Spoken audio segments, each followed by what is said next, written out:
is Dr. Francisco Rotta from Paulo Gontijo Instituto. How is my Spanish? Portuguese? Good? Your Spanish is great. Your Portuguese? No? Bad. 10 years of IPG in the International Alliance, current programs and future directions. English is okay? I can use Hebrew, you know, it's easier. No. I cannot. Thank you for the program committee for allowing us to present here today. And this is a special year for us. This marks the 10th year of Instituto Paulo Gontijo presence in the International Alliance. Our story began as a lot of our other groups present here as a battle of one person touched by ALS to fight the disease and to leave a legacy. And this person was Paulo Gontijo. He was a physicist and engineer who battled ALS. And from his legacy, a foundation was started in 2005. After 2 years, in 2007, the Institute, IPG, started being present at the Alliance meeting and International Symposium and have been with this group since. IPG was created in Midwestern Brazil, in rural Midwestern Brazil, but has its operational offices in the city of São Paulo, with the main objectives of promoting scientific research on the cause and cure of ALS, manage and spread knowledge related to the disease, and improving the care of persons with ALS and their families. To achieve these objectives, we have two main axes of action that are scientific projects and social responsibility projects. Our main scientific project is the Instituto Paulo Gontijo Award in Medicine that was created to award a prize for the most significant research by a young investigator in the previous year. This was started in 2007, and at this year it was the first time that IPG was present in the Alliance meeting. And this became a very important connection because since we were here, we could get in touch with key people that allowed this project to advance and reach a total different level.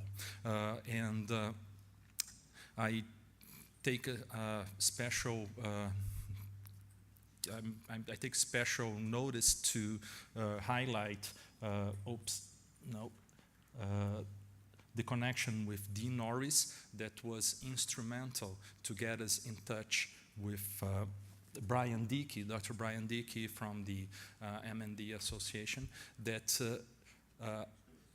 in the end developed a partnership with IPG, so our award could be presented at the International Symposium and being an international award. At this moment, the most significant international award for young investigators in ALS. Since 2011, then, it's been presented at the International Symposium, and this year it will be in the opening session.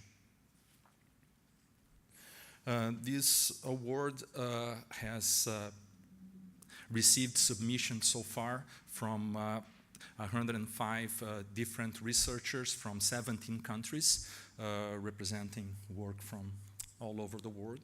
And it's judged by a panel of ALS experts, including Dr. Brian Dickey, Dr. Walter Bradley, Dr. Orla Hardiman, Dr. Mamed Carvalho, and myself. And this is the only time I will hear my name amongst these great people. This has achieved some important national coverage in Brazil, and it helped us advance the cause for ALS. And if you can just play this video, please. this is national nightly news in Brazil, the most watched newscast, and got prime time presentation to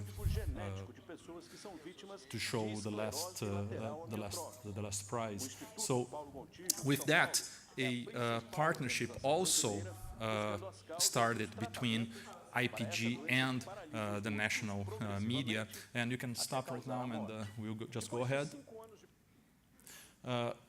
And once you got together with Project Mine, this became very, very important.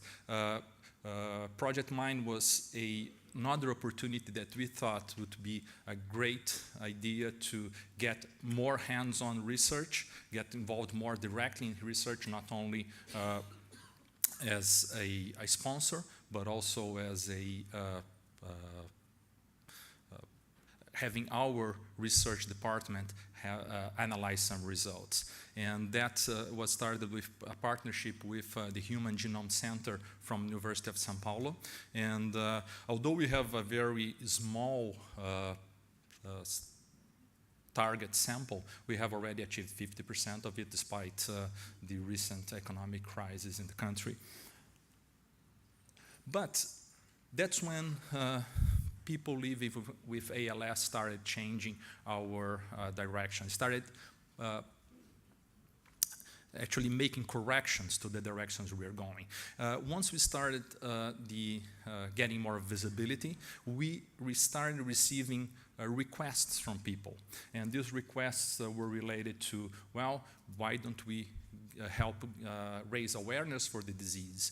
Why don't you help raising the bar on the care that we receive as patients? And then our social responsibility side became more important. And this started with awareness campaigns, and these awareness campaigns took profit from the relationship that we were developing with national media.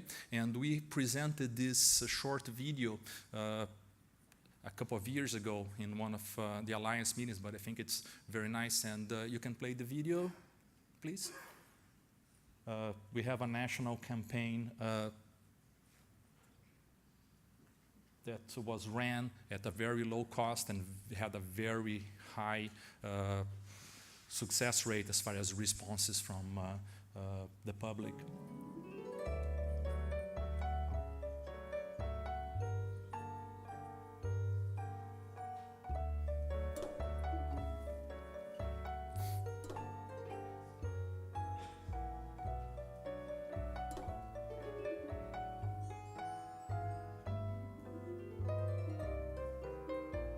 Precisamos de você nessa luta. Apoie a nossa causa. Acesse ipg.org.br. This was run on primetime TV on commercial breaks, and we had a major response as far as people contacting us. Next, here.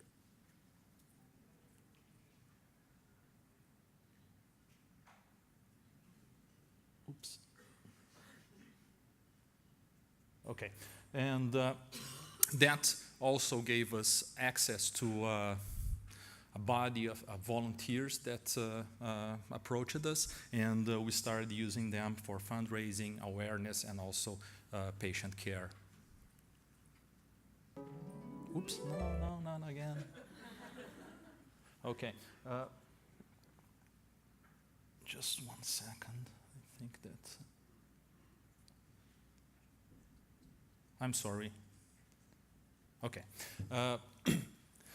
Also, following patients' requests, we hired a social worker to our administrative team, to our professional team, and that was the first patient care professional that we had.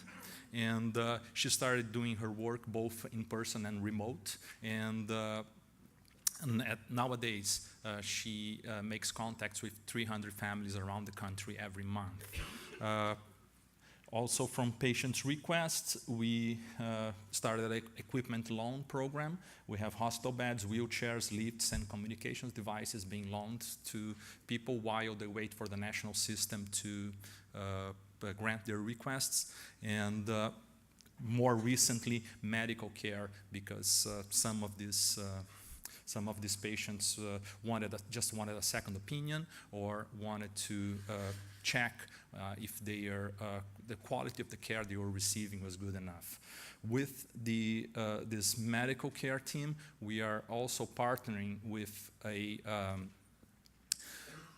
comprehensive outpatient rehab facility, and we're starting a pilot program of rehabilitation. Okay. This is the impact that we have achieved so far. By June of last year, we have reached to 25,000 people through social media. In October, we achieved the 300 monthly patient contacts, both in person or online. And that adds up to 36,000 contacts over the past 10 years. So what started as a research fomenting institute has developed into a mix of research promotion and patient care. And I think that being present in the Alliance had a lot to do with it. And when we hear in the General Assembly that people with ALS had to have a stronger voice, I think that they do. And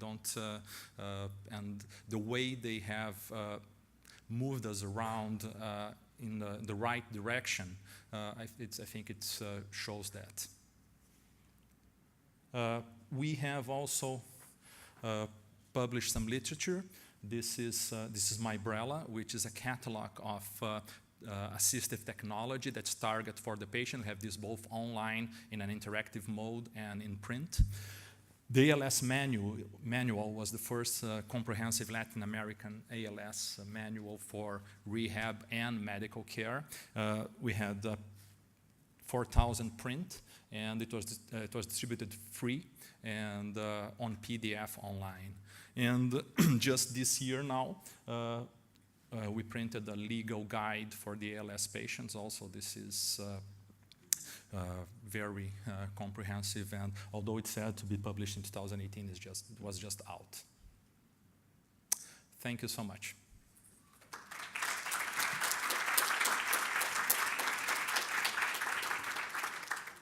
And we have 2.5 minutes. Questions?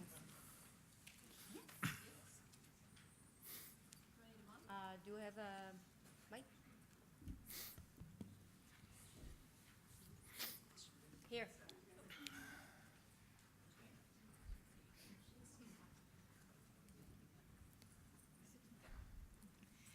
Really nice to hear from you, because your institute always gives me a frisson of fear every year when at the opening ceremony of the symposium I have to try and say Paulo Gontijo properly. So great to hear from you. I was interested about the short video that you had on primetime television and the fact that you got a really strong response to that. So I was interested in what that response was, whether it was financial or volunteers or awareness. It was mainly volunteers. It was mainly volunteers and social media contacts. It probably had spawned also into financial, but it was timed with the Ice Bucket Challenge. So it's very, I'd like to say that, this was the cause that we had a spike in our income, but it was timed with the Ice Bucket Challenge just by coincidence. So it's very hard to say how much was one or how much was another. Okay, thank you. We've got an internal debate at the moment about the extent to which we can raise money through awareness-raising videos. So. Yeah, at that point in our history, we had a small social media following. So really, it increased our following, and from there, we definitely got volunteer work out of it. Sure, well done. I just have a quick question. The award you give away, you've given away now for a number of years. Could you describe how maybe you've determined the value of that to your organization, or has there been follow-up, or how you reflected on the awarding process? Have you changed what you looked for based on earlier awards, on current ones, or what are your thoughts on that overall? Well, let me say, when we first started, the first Paulo Gontijo Award was given to Agnes Nishimura, who was the person who discovered the ALS8 gene from a Brazilian family. And at this time, she is in London doing research in other area. And one of the reasons for that is that at that time, it was just an honorary prize and not no financial attachments to it. And at that time, we realized that young investigators are at a point on their careers that they are very vulnerable to financial pressures. So we give no strings attached funds so they can further develop their work, and from that time on, everybody was been receiving the awardees in the field. So I think that, that's the most important response for us. Okay. Thank you. Thank you. Thank you, Francisco.